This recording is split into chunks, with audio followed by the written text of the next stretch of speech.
Kalau belum subscribe juga segera ya, supaya kita bisa terus mengikuti channel ini. Hari ini kita akan belajar satu firman di 1 Petrus pasal yang keempat sambil kita buka. Judulnya, hidup seolah setiap hari adalah hari terakhir kita. Saya mendapat sebuah rema dari Roh Kudus untuk mempersiapkan hati kita itu dipakai Tuhan secara maksimal. Hidup seolah setiap hari adalah hari terakhir kita, bukan berarti esok kita akan mati. Malah justru orang yang hidup begini itu panjang umur, karena tidak pernah menyia-nyiakan waktunya. Dan Tuhan akan tambahkan talenta. Tuhan gak akan biarkan hamba seperti ini menjadi sia-sia. Sebenarnya kita semuanya itu punya satu anugerah. Mungkin kita belum punya apa yang kita angankan, kita belum miliki apa yang kita dambakan. Tapi selama kita masih bernafas, jiwa kita di dalam raga, itu kasih karunia tak terhingga, sadari. That the fact that we are alive, faktanya bahwa kita masih hidup, itu nggak boleh dianggap remeh oleh siapapun juga. Jangan dipandang murah. Hidup itu sebuah kesempatan dari Yang Maha Kuasa.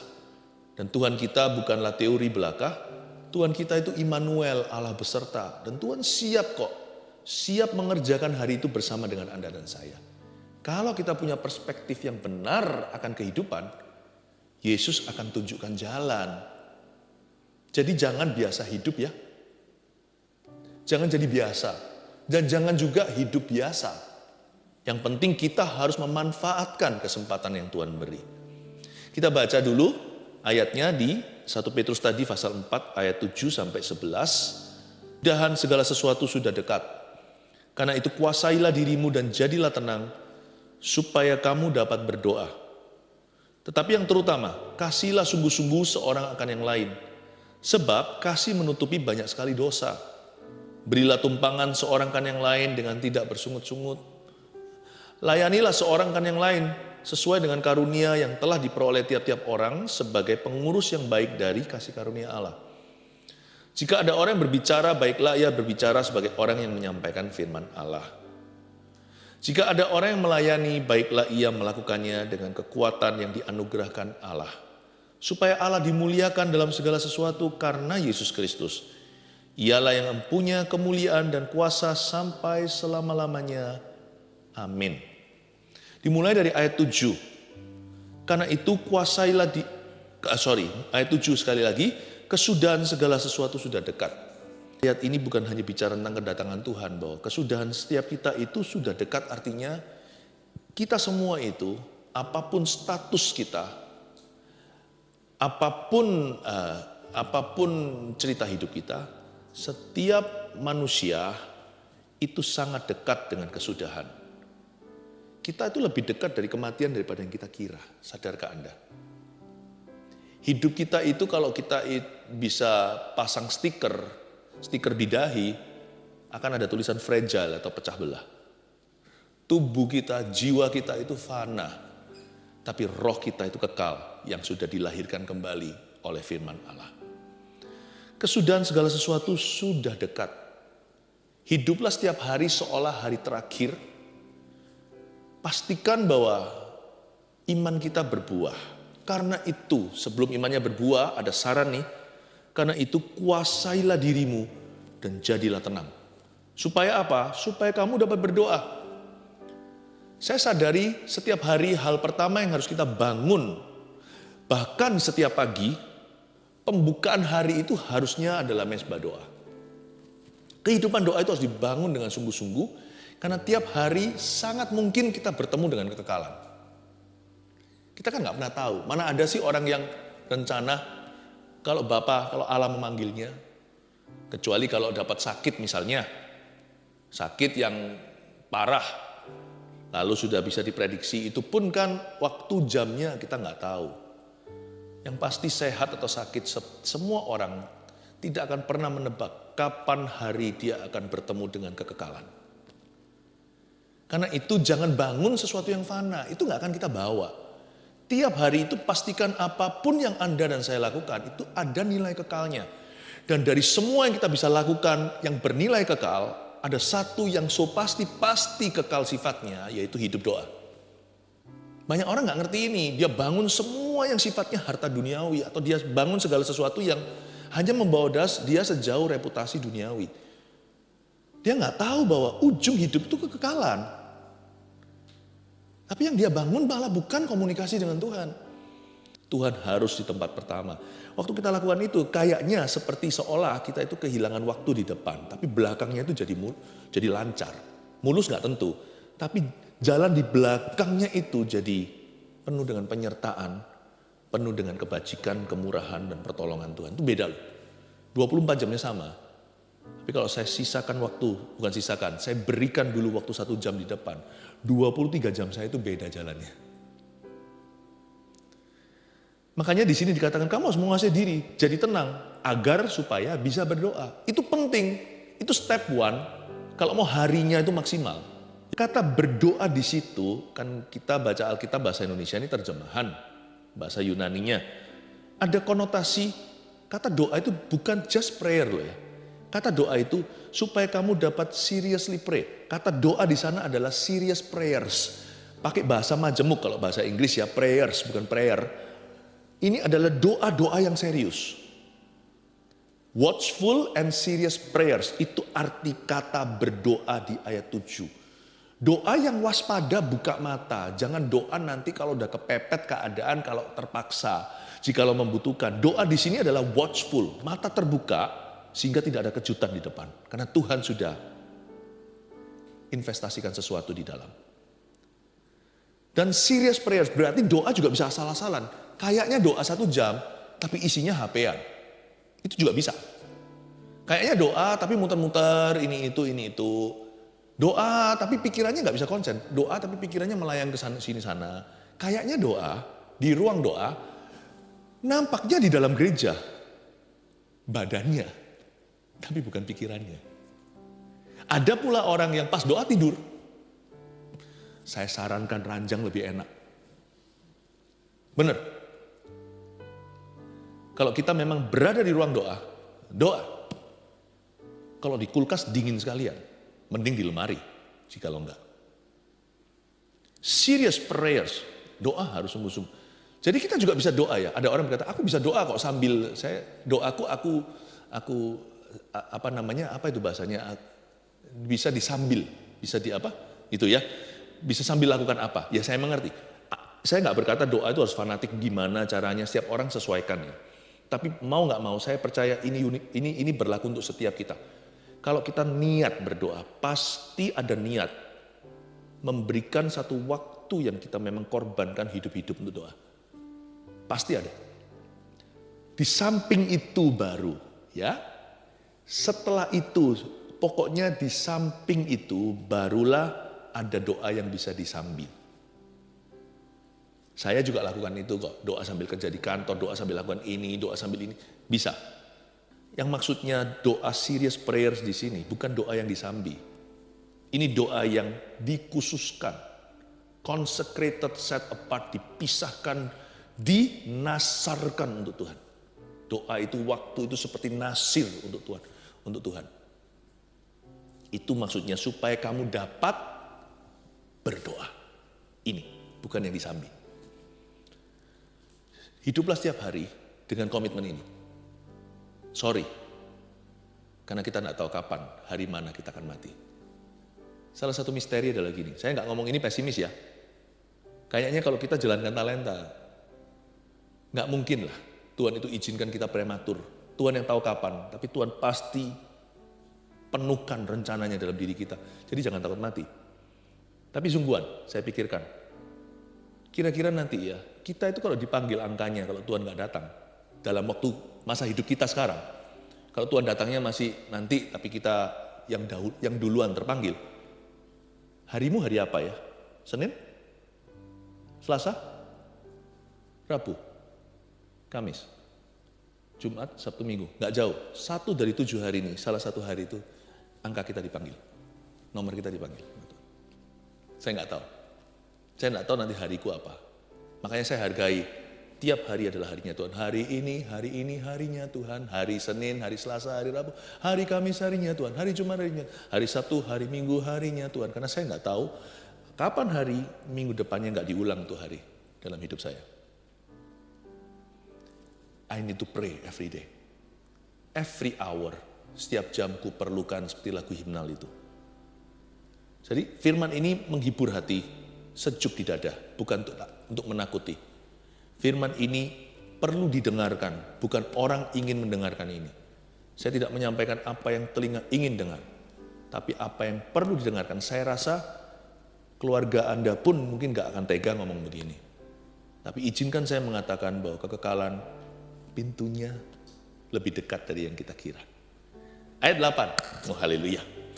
Tetapi yang terutama, kasihilah sungguh-sungguh seorang akan yang lain, sebab kasih menutupi banyak sekali dosa. Ayat 8. Kalau kita harus doa sungguh-sungguh tiap hari, nggak kalah penting dari itu setelah kita keluar dari ruang doa kita adalah kita harus belajar mengasihi setiap orang di hidup kita dengan sungguh-sungguh pula dan dengan segenap hati. Tetapi yang terutama loh, Petrus berkata ini yang paling penting sebelum aktivitas lainnya, job deskripsi. Nomor 1 ini adalah tugas wahid nomor 1 Kristiani. Kasihilah sungguh-sungguh seorang akan yang lain. Karena kita nggak tahu hari mana Tuhan memanggil kita. Dan kasihilah sungguh-sungguh seorang akan yang lain dengan catatan kasih itu menutupi banyak sekali dosa. Bukan hanya I love you, tapi kata I love you bisa dilanjutkan jika perlu dengan kalimat ini. I forgive you. I love you itu bukan titik dalam Tuhan. Aku cinta padamu itu ada koma. Harus siap diisi berikutnya. I forgive you. Aku ampuni kamu. Atau please forgive me. Ampuni saya. Dua sisi sih. Gak pernah itu sepihak. Kasih menutupi banyak dosa. Maksudnya kalau kamu mengasihi itu, kasihlah sungguh-sungguh sampai be ready to forgive, sampai siap untuk mengampuni. Itu berarti small to big offenses, pelanggaran kecil sampai pelanggaran besar. Baik itu mengampuni atau diampuni. Makanya itu kata I love you tidak bisa komplit karena kita ini manusia, orang berdosa. I love you itu koma. Kita juga harus siap bukan hanya berkata I forgive you atau please forgive me, tapi kita juga harus siap untuk ngomong begini. I'm sorry. Selama kita masih bisa mati, kata I'm sorry jangan sampai sirna dari mulut Anda dan mulut saya. Karena kita butuh mengucapkan itu, tidak sembarang orang dikit-dikit sorry, tapi kepada orang yang perlu mendengarnya, kita harus mengumandangkannya. Hiduplah tiap hari mengasihi dengan cara ini. Dan jangan mendendam, jangan rencanakan pembalasan. Kalau orang itu hidup setiap hari seolah-olah hari terakhirnya, dia nggak ada waktu untuk merancangkan balas dendam. Karena yang dia rancangkan hanyalah pahala di sorga. Saya nggak punya waktu untuk cari keadilan. Di hidup yang sementara ini, nggak tahu kapan jam kehidupan ini berhenti. Saya tidak punya waktu untuk mencari keadilan dari manusia. Waktu yang tersisa yang saya miliki, entah seberapa panjang atau pendeknya hanya Allah yang mengetahui. Saya hanya punya waktu dan kesempatan untuk mencari pahala di sorga. Saya tidak mencari keadilan dari dunia, saya mencari pahala di sorga. Misalkan kalau hari ini adalah hari terakhir saya, nanti misalkan, masa mungkin saya bisa rencanakan balas dendam sama musuh saya minggu depan? No, karena saya akan menghadap Tuhan, saya pastikan hari ini saya cari pahala saya di sorga. Ayat 9, berilah tumpangan seorang akan yang lain dengan tidak bersungut-sungut. Layanilah seorang akan yang lain sesuai dengan karunia yang telah diperoleh tiap-tiap orang sebagai pengurus yang baik dari kasih karunia Allah. Ayat 9 dan 10 ini mulai masuk pelayanan. Kayaknya kita ini disuruh untuk melayani sesama kita. Nampak sekali Tuhan itu punya panggilan sama atas Anda dan saya, yaitu agar hidup kita berguna. Berguna bagi kerajaannya, berguna bagi orang lain, berguna bagi keluarga, berguna pokoknya. Dari antara semua kegunaan kita, ayat 9 dimulai dengan berilah tumpangan. Inilah pekerjaan hospitality. Hospitality itu bukan berarti harus kerja di hotel, restoran. Hospitality itu adalah orang yang hatinya itu suka melayani. Hospitable, itu sebuah kata sifat. Tapi di sini Petrus memberitahu, melayani itu enggak sweet-sweet saja. Melayani itu selalu ada manis pahitnya. Manisnya adalah kita bisa menggunakan talenta karunia kita. Pahitnya adalah melayani itu bisa sangat-sangat menjemukan dan juga bisa sangat mengganggu jadwal dan mengganggu agenda hidup kita. Dan juga bisa bahkan irritating itu apa ya, bisa sangat kalau terjadi kalau tidak mendapatkan sambutan, tidak kalau bertepuk sebelah tangan tidak mendapat sambutan tangan satunya, melayani juga bisa menjadi sebuah tantangan. Melayani juga bisa menjadi sebuah alasan untuk bersungut-sungut. Karena itu Petrus berkata seperti ini, tiap hari itu selalu ada tantangannya. Jangan sungut. Meskipun orang responi atau tidak meresponi, orang membalas kebaikanmu atau orang tidak membalas kebaikan Anda, tetap layani, karena setiap harimu itu sudah memiliki panggilan dari Allah Bapa, agar kita itu menggunakan semua talenta dan karunia kita. Layani seorang ikan lain karena kamu adalah pengurus yang baik dari kasih karunia Allah. Tidak tergantung dengan reaksi dan respon dunia. Kita melayani karena kita harus melayani. Itulah sebabnya kita nggak boleh muntung, nggak boleh ngambek, kita nggak boleh marah, nggak boleh kecewa, kita nggak boleh berkata, ya sudahlah, lu nggak mau ya nggak usah. No, apapun respon reaksi orang, hidup kita itu sudah punya panggilan. Pokoknya kalau kita hidup satu hari lagi, kita harus gunakan talenta dan karunia kita untuk membangun sesama kita. Kita sudah terpanggil, terpilih menjadi pengurus kasih karunia Allah. So don't care, nggak peduli. Apa reaksi orang, apakah pohon arah itu ada buahnya. Pohon anggur, apakah ada buahnya. Pohon arah, apakah berbunga.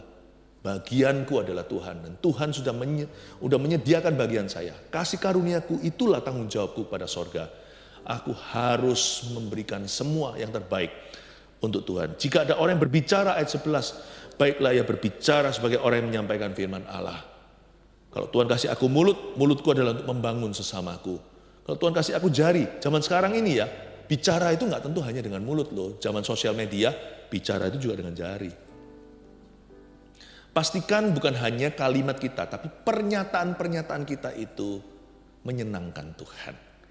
Kalau ada orang berbicara, ya, pastikan sebagai orang yang menyampaikan firman Allah. Kalau punya HP, pastikan jadi berkat untuk orang. Jika ada orang yang melayani, baiklah ia melakukannya dengan kekuatan yang dianugerahkan Allah, supaya Allah dimuliakan dalam segala sesuatu karena Yesus Kristus. Kalau kamu melayani, kata Alkitab, layani dengan kekuatan yang dianugerahkan Allah. Sudah, kalau kita itu diberi kesempatan sama Tuhan tuh, jangan pikir dua kali. Kalau kita bisa, kalau kita mampu, kalau itu adalah posisi kita yang sah untuk melakukan itu, do your best and nothing less. Lakukan yang terbaik, jangan kurang dari itu. Mengapa? Karena orang yang bisa melayani harus melakukannya dengan kekuatan yang dianugerahkan Allah. Dengan kata lain, kalau kamu mau melayani, firman ini bilang begini, layani dengan segenap kekuatanmu, dengan segenap hatimu. Kalau kita itu punya karunia, curahkan semua. Tiap hari itu bensin kita harus dikosongkan.